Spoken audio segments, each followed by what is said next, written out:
Hellmaster EX. This award-winning system features the first single-engine joystick with digital electric steering and new autopilot capability. See Hellmaster EX in action at a Yamaha Outboard dealer or visit YamahaOutboards.com. Dave Anderson here with the Fisherman Magazine. It's August 22nd. These are your headlines. Hardtail hysteria has set in from Monomoy out to Muskeget Channel, all the way down to Falmouth. Also hearing about some really big striped bass coming out of the Boston Harbor area, and another tropical catch from Cape Cod. Stay tuned for all that and more on this week's New England Fishing Forecast. The Fishing News is sponsored by these fine partners.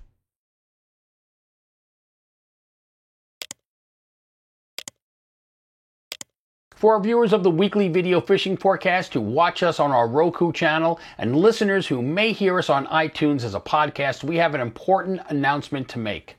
As of August 22nd, that's today, the Fisherman Magazine will no longer be supporting our channel on Roku. With the popularity of YouTube and the ability to read and make comments, along with the fact that most streaming devices and smart TVs support YouTube, maintaining a separate channel on another device just doesn't make sense. If you have a Roku, don't fear, you can still watch the weekly video fishing forecast on the YouTube app on Roku devices. Subscribe to our YouTube channel and make sure you tap on the bell to turn on notifications so you will be the first to know when we post new content. For our listeners, the weekly video fishing forecast and other content is available on YouTube Music, a free app from Google. Search for the Fisherman Magazine podcast and add to your library. Just a reminder, in order to receive notifications and the ability to add their YouTube channel to the library, you need a Google account. Thanks for your support and watching our content. Before we begin, we've got a few news items for you guys, and the first one comes to us out of Long Island Sound, and it's all about the WICC Greatest Bluefish Tournament on Earth, which is going to hit Long Island Sound this weekend. And it's going to start at 12:01 a.m. on Saturday. It's going to go all the way through to 5 p.m. on Sunday. If you want to know more about how you can possibly catch a $25,000 bluefish, you can check out our interview. There'll be a link down in the description with Alan Lamberti from the WICC. It's got all the details there. You can also go to bluefishtournament.com. Next thing, I want to remind Rhode Island anglers that your black sea bass limit will increase from 2 fish to 3 fish as of Tuesday of this week. So that should give you a little bit more incentive to get out there and do some bottom fishing. And then the last thing, of course, is the giveaway, which is ongoing. We're seeing a steady stream of photos. We're going to give away a glide bait this time around, and this one's going to wrap up on Halloween. So you've got the better part of 3 months to take that winning photo, and you know by now that I look for a well-composed photo, and it needs to be recently caught, and you got to give me the angler's name and some of the pertinent details. But outside of that, the rules are wide open. Doesn't matter if it's saltwater, freshwater, caught at home, caught on vacation. Just take those photos and send them in to me. You can text them to the number on the screen, or you can email them to danderson@thefisherman.com. Get them in, and we'll see who wins. Moving over to the reports now, let's start things off up in Maine, where striped bass fishing is still really great. We're seeing the sort of the beginning portions of the fall run up there, so bait fish are starting to gather. We're starting to see these fish bulking up a little bit. Also seeing a lot of tuna activity within a couple miles of the beach up there. And a lot of these fish are commercial size, and the commercial season just shut down until the end of this month, so maybe more for your viewing pleasure at this point, unless you're going to catch and release those giants. But a lot of bait around there, a lot of mackerel, some pogies, some harbor pollock, a lot of smaller bait mixed in as well. So the fishing has been very good. Heading down across the border into Massachusetts now, let's check in with James Jukes. Hi everyone, down in the man cave, getting my fall run crap together. We'll get right into the reports though.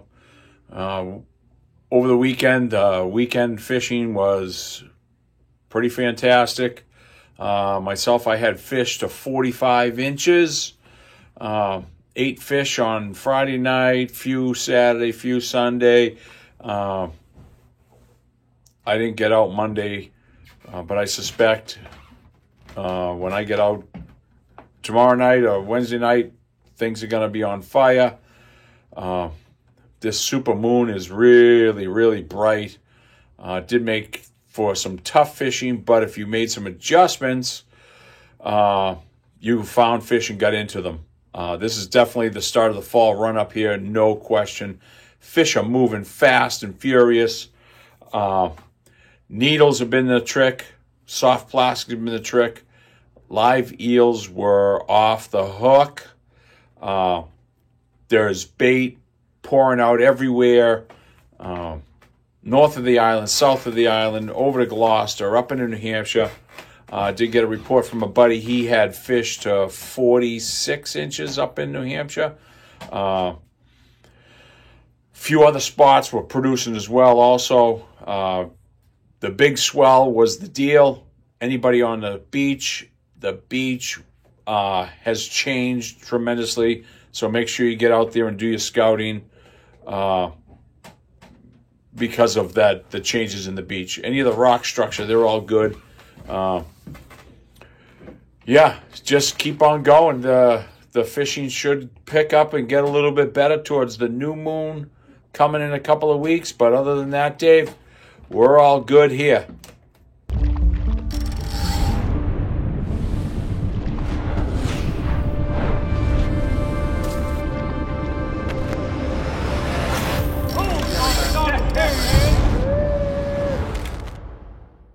Now, heading out of the Plum Island area and dropping into Boston Harbor, let's check in with Danny Parmer from Fish Bucket Sport Fishing.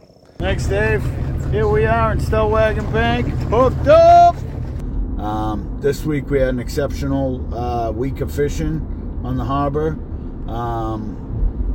There's been bass and blues as far as you can see. Everything up to 50 plus inches, all the way down to the lower slot level. And everything in between. The bluefish are in full force, so they are causing havoc, ripping up a lot of those baits and lures, but that's part of the action. The morning bite seems to be doing the best right now. We're trolling those dirty water mojos. The pearl white seems to be doing the best, but chartreuse also works.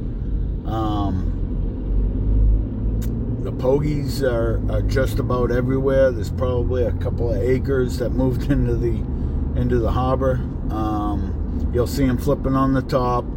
If you can find the edges of those pogie schools, drop the mojos down, couple cranks off the bottom, and just kind of troll them right along those edges. There's some big bass just laying on the bottom, waiting for that easy meal to come by. During the day, the pogie bite is definitely the best.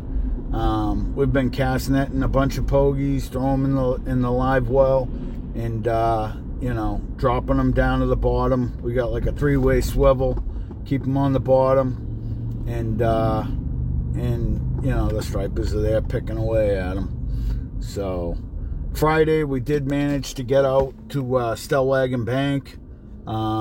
We hooked up to like a 700-pound giant and fought that up to the boat. It was a closed day, so we did have to let it go, but there was some happy clients. Fishing's just about as good as it's gonna get. If you're in the harbor, get out there, get fishing. Stay safe, guys.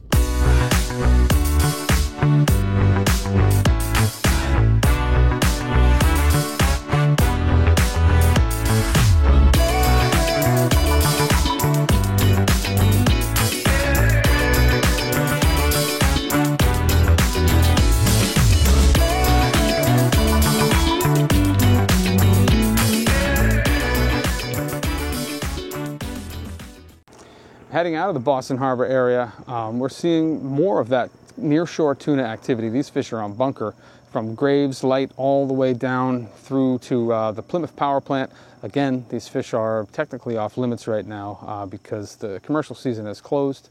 But man, it's wild to see these fish just changing their diet and feeding closer to shore this year. It's pretty awesome in its own way.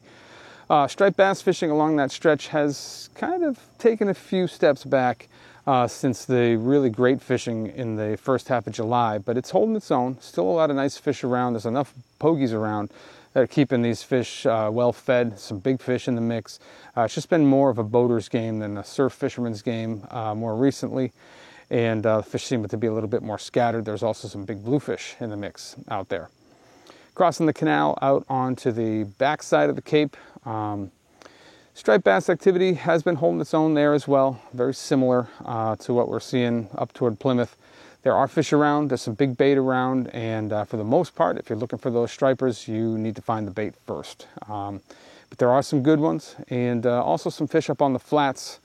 Hearing a little bit less about that, but I know guys are out there doing it, and the fishing's been decent. Going out around the end of the Cape, along the outer beaches, the big news this week was a redfish caught. Well, it was reported by the Goose Hummock Shop. I'm going to guess that it was probably caught inside Nauset Inlet or maybe Pleasant Bay. But this is an unusual catch, and it may just be indicative of warmer waters, and maybe we're going to see more of this as the years progress. We are seeing more of them in Long Island and New Jersey, so it only makes sense that as things continue to move in that direction, we're going to start seeing more and more of these southern species, which is kind of cool. And that must have been a surprising catch. Getting down toward Monomoy, I've been hearing there's just tons of bait at Monomoy right now. There are sand eels, there's a lot of peanut bunker around, and this is fueling some of this hardtail hysteria that we were talking about in the intro. Lots and lots and lots of bonito in that area right now. The story that I've been hearing is that they have been tough to catch, but there's a lot of them, and if you put in your time, you are going to catch them. A lot of these fish are in that like 2 to 4 pound range, but there's some bigger ones, up into the high 20-inch class, so maybe up to like 6 or 7 pounds, and a lot of visual feeds, which is exciting stuff. And that's going to extend out to Nantucket, and then when you get beyond Nantucket and sort of moving west toward the Vineyard, that's where we're starting to see more of the Albie activity. And the Albie reports have been good for the guys that are finding them, and they're finding some big ones. We've seen some fish up into the mid-teens coming out of that region. So anywhere from Nantucket across to the Vineyard, and then some of those fish are kind of leaking up closer to Falmouth, and that's more and more of those fish are going to start moving in the coming weeks. So it looks like we could have a really good season ahead of us. There's a lot of bait around, tons of bonito, and this initial push of albies has a lot of big fish in it. So that's all exciting stuff. And then looking back toward Monomoy, still really good striped bass fishing in the rips out there as well. So overall, that's one of the main epicenters of New England fishing right now. It's just a lot of species to be caught there, a lot of bait, and a lot of activity. Pushing through the islands into Buzzards Bay, getting up more toward the canal, we've seen some bigger fluke moving into that region again, which is great to see. There's a smattering of black sea bass to be caught there, and really good porgy fishing. So the bottom fishing, in the west end of the canal, and then kind of extending out, more toward the islands, and getting up toward Mattapoisett. There's been really good bottom fishing all throughout that area, and there's a lot of small to mighty mite size stripers, like up to like 25 inches in that area as well. Canal's been a little slower. There's been a little bit of an east end jig bite. Haven't really seen a lot of topwater activity, but we are in the middle of the breaking tides right now, with good tides going right into the weekend. So any day we could see a change in that, so you definitely want to keep your eye on the canal. And for a little bit more on that, let's toss it over now to East End Eddie. Hi Dave. It's a wet morning here in the Cape Cod Canal. I'm under one of those little huts to keep my camera dry. Fishing continues to be terrific. Guys are catching fish up and down the canal, but mostly toward the east end. And the youth movement continues with James Astle reeled in a nice fish. He's only 9 years old. He's the grandson of famed canal rat Hammerin' Jack Barton. I'm sure Hammerin' Jack is very proud of his grandson. And 6-year-old Sage Nicholson continues to outfish the boys. She caught 9 fish the other day, and 5 of them were slots. She fishes with her father, Justin, who's a veteran. Thank you for your service, Justin. And she was using a White Magic Swimmer, the big one. Dave Skillsaw Curry and Ben, the potato manager, Sivanen, and Bucktail Bill Jenkinson all did well with a variety of lures. And Hollywood Petrarca was, he reeled in a 43-inch with a bone-colored Yozuri Magdata. And that's a nice fish for Hollywood, so congratulations to him, 43 inches. And then he was sitting on his deck later on. He has a house right on the canal, and there were fish starting to break right behind his house, and birds working. So Hollywood threw a Yozuri chicken scratch into the west ebb tide and got hit like a freight train, he said, under a bright afternoon sun, mid-afternoon sun. And he ended up reeling in a bonito. What a pretty fish that is. So congratulations to him. And so my tip of the week is that be organized. Put your gear back in your vehicle in the same place where you had it before, and put your lures back in the same tube in your surf bag. That way everything will be where you want it, and you'll be able to find it easy. Until next week, catch a big one.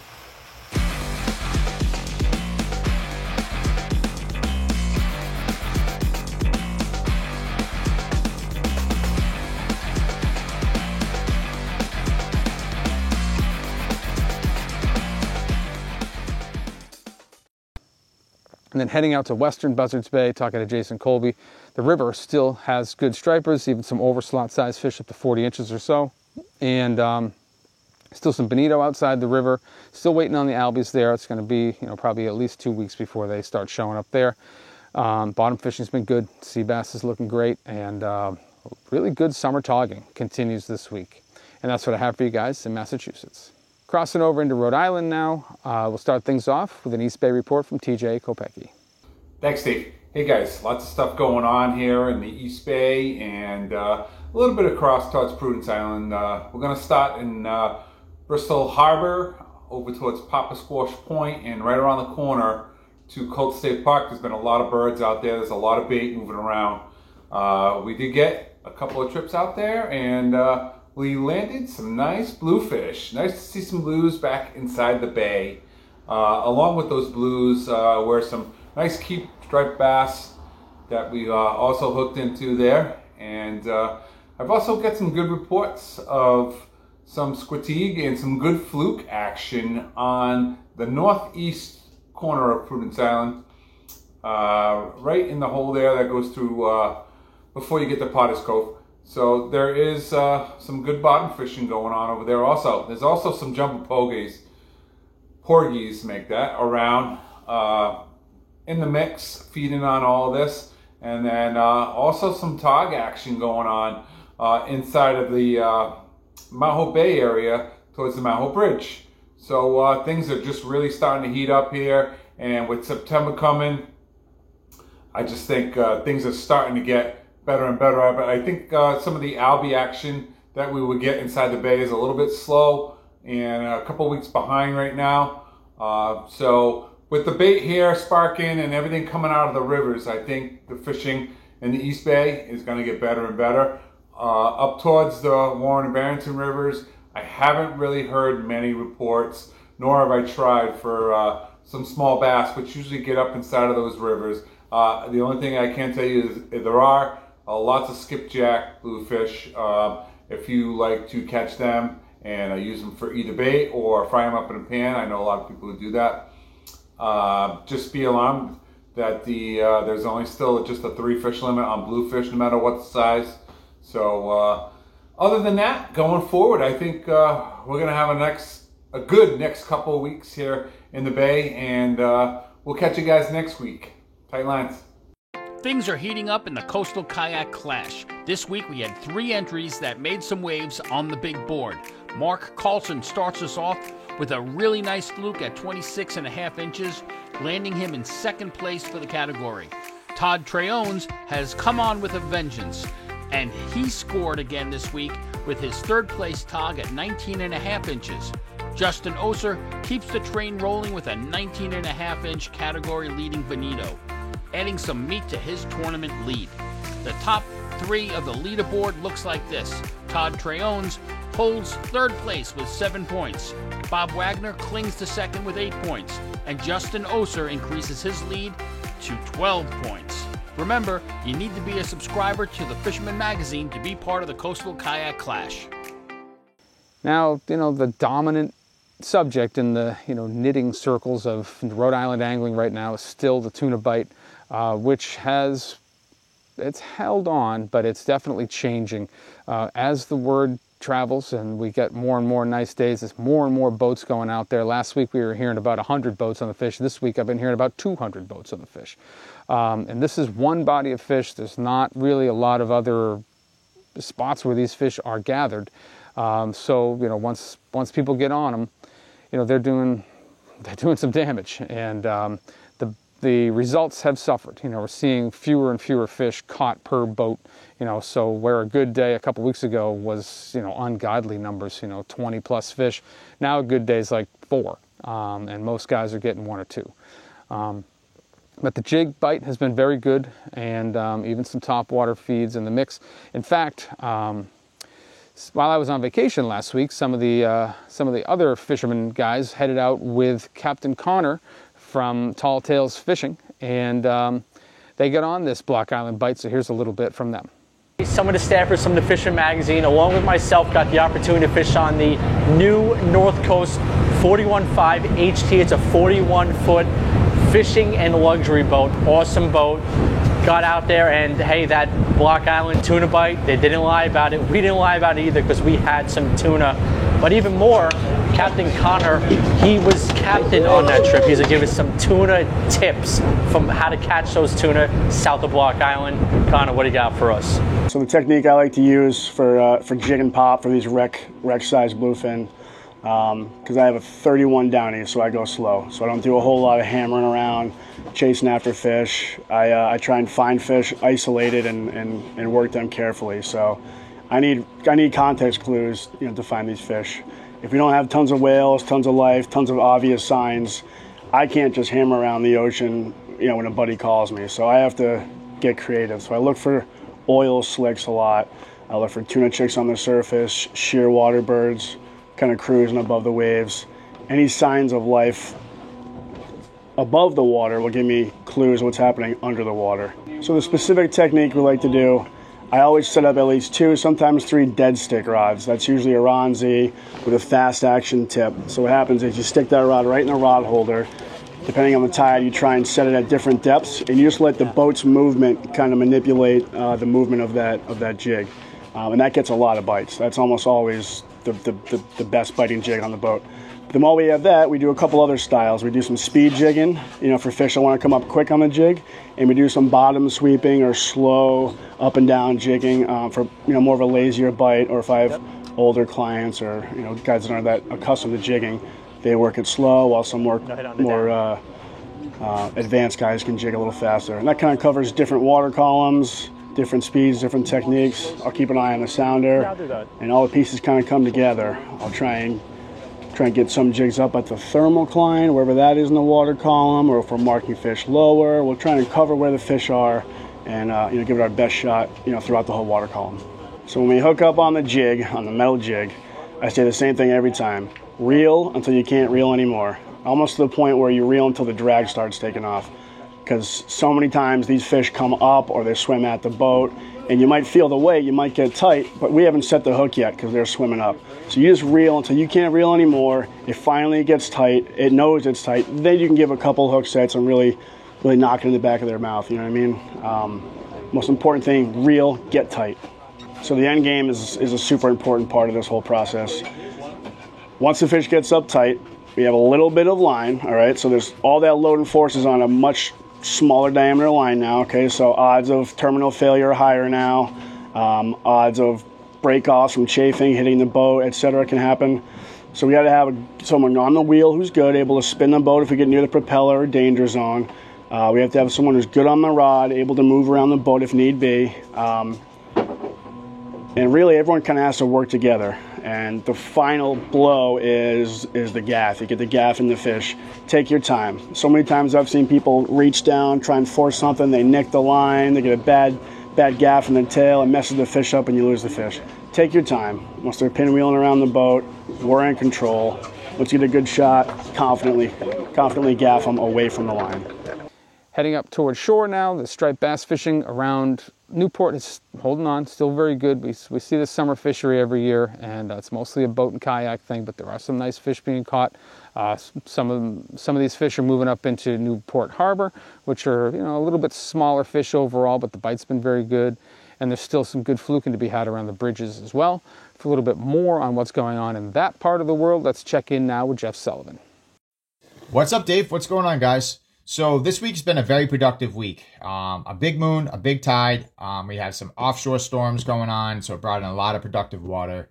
I picked up my surf bag this week, did a lot of creeping around at night, trying to find my friends. I found them in coves, eating herring, peanut bunker, squid. You know, they're having a picnic at like 2, 3 in the morning, and I wasn't invited, so I kind of take that personally. So I break out the big guns and I make them eat. So when I see a lot of sea herring, I immediately go to my 8-inch NLBN Chad. Immediately. There's no questions asked. I go right to this, and this usually does the trick. But the 1.5 ounce jig head, this is what I use for where I fish. It's the money maker. It just has that sleek, long profile like I'm seeing. This is probably the size, or if not a little smaller than the herring they're spitting up, but this is perfect. I mean, this thing is just, I use this in the spring as well for the sea herring. So it's just, the river herring, sorry. It just catches them. But have you ever heard the term, it's a shad day to be a bass? Well, that was the case last night. It was a shad night to be a bass. So I put a hurting on them. They didn't invite me to the picnic. I was very, very offended. This is a more of a squid profile, but I have that sea herring colorway pattern on it, so it kind of matches both.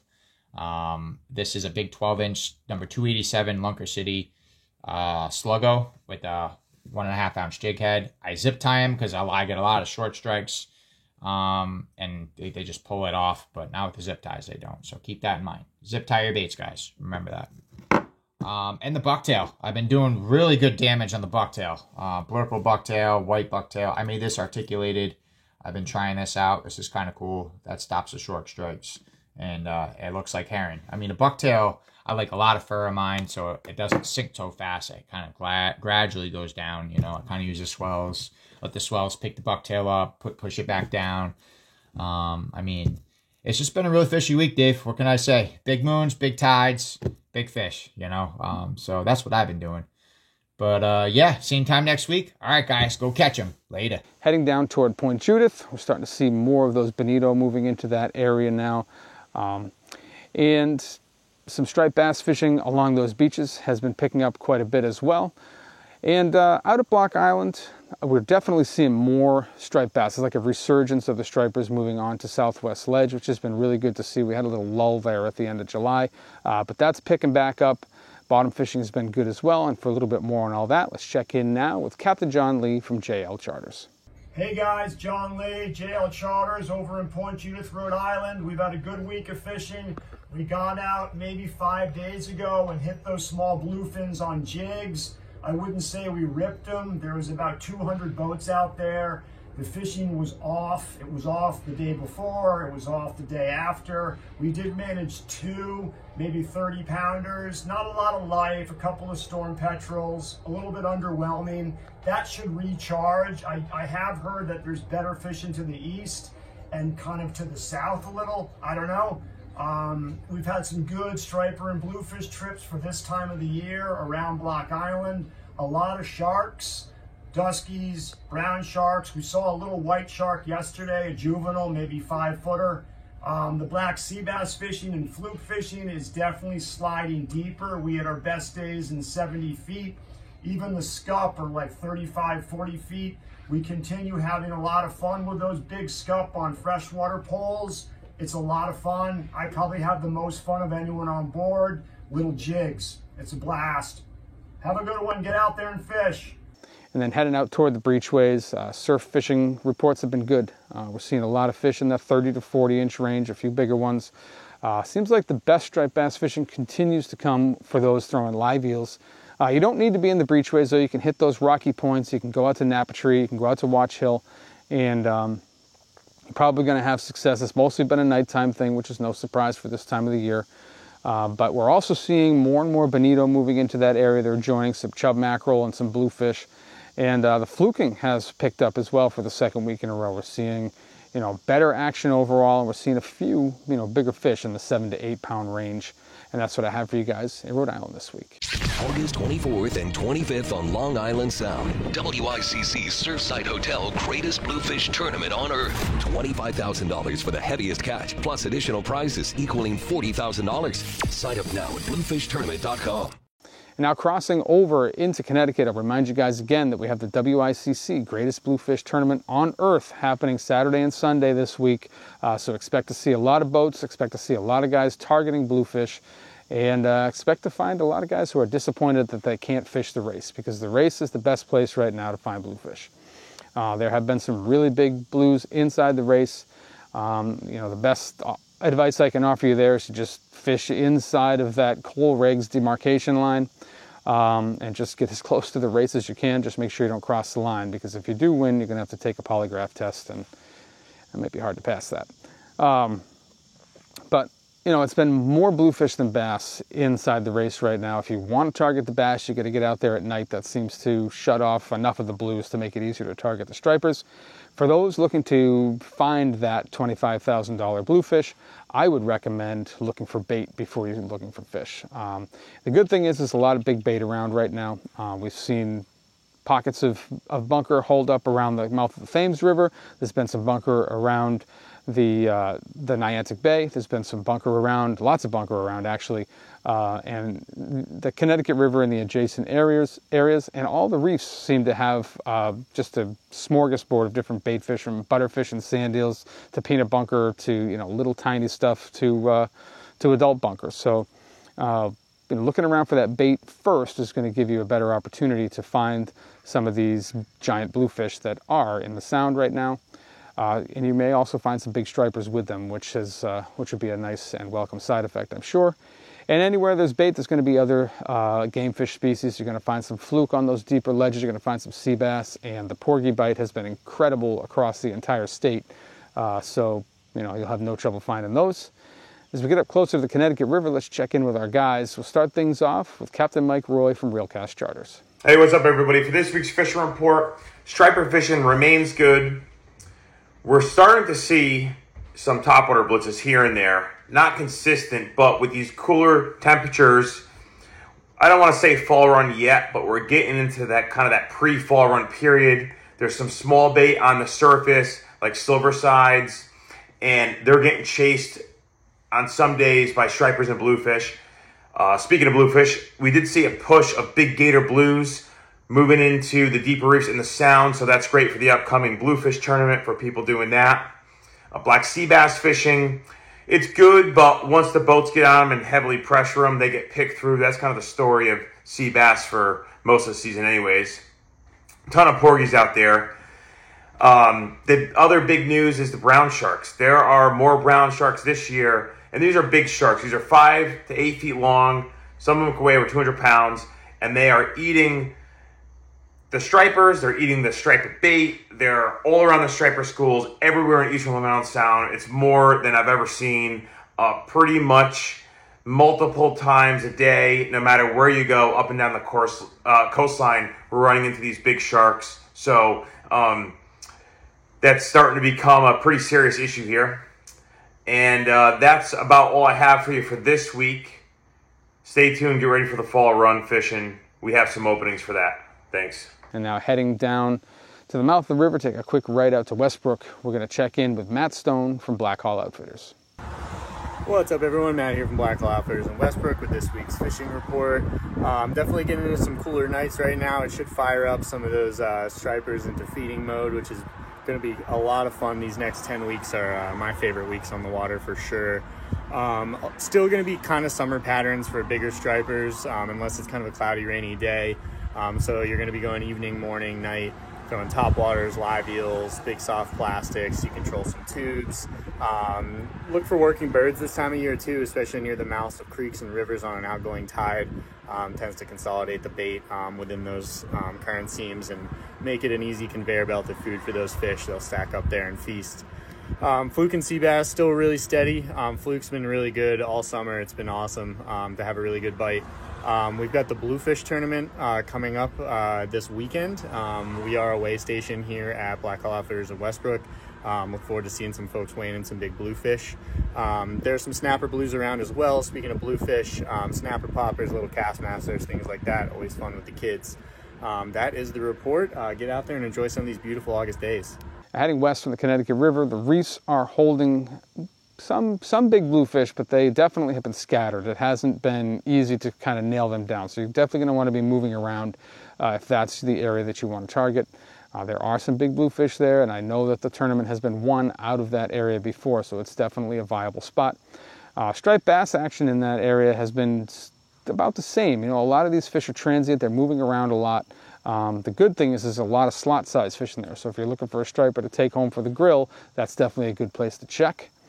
As you get further west, you're going to start finding more bunker again around the Housatonic, around Norwalk Harbor, and then further west, getting into New York. There are still lots of bunker around out there. They're going to be holding some of these big bluefish. They're going to be holding some decent-sized striped bass. And for a little bit more on all that, let's toss it over now to Max Finch from Fisherman's World. Hey everyone, Max here from Fisherman's World with another local fishing report. This week it's all about the bluefish, and that's all I'm going to cover because we got the WICC Greatest Bluefish Tournament on Earth coming up. This starts this coming Saturday at 12 a.m. We'll be stocked up with fresh bunker, bunker chum, 4-gallon pails, bunker oil, menhaden milk, bluefish hooks, wire leaders, you name it. There's been some bluefish around too, 11B, 28C. Our deep water reefs have been better than up in tight shallow. Chunk and bunker is definitely going to be your best bet, especially if you guys are fishing at night. Guys, during the day, we recommend trolling wire on our deep water reefs, and then out in the middle, dead south of the Kakini Reef, all the way to Middle Ground. Middle Ground's had some big blues too. Working around the bunker schools, Sunrise and Sunset are going to be really good. Live line and bunker, we are carrying, bluefish double hooked rigs for live lining with a J hook in the front and a J hook in the back. Guys, to our west, we are heeling bluefish off Captain's Island from 32A to the weather buoy, and then the 3 wrecks south of Captain's Island. It's going to be a great tournament, and we'll be fully stocked up. Thanks and good luck. And that's what I have for you guys in the reports this week. Hopefully it's going to inspire you to get out there. Whether you want to head out to the Cape and chase hardtails, or maybe get another exotic species, or if you want to head into Long Island Sound and try to win $25K on a bluefish, there's plenty to do this week, and hopefully these reports are going to get you guys to go out there. If you're not a subscriber to The Fisherman, I highly recommend you head over to our website. That's thefisherman.com. You're going to get a full taste of what we offer there for free. We cover all the fishing from Delaware to Maine. We cover all angling disciplines: saltwater, freshwater, inshore, offshore, surf, kayak, paddleboard, wading, rivers. It's all in there. And it's $29.95 for a year. I say it's the best $30 you can spend in fishing for a reason, and that's because you're going to get 12 issues sent to your house. You're going to get 26 digital editions sent to your email, and you're going to get digital access to all the back issues plus our other editions. So you're basically getting 3 magazines for the price of 1. Best $30 you can spend in fishing. But if you head over to the website and you're still not interested, which would be tough to believe, you can at least give us a like and subscribe here on YouTube and hit that little bell thing right there so you get a notification every time we post something new. Appreciate you guys for watching, and we'll see you next week.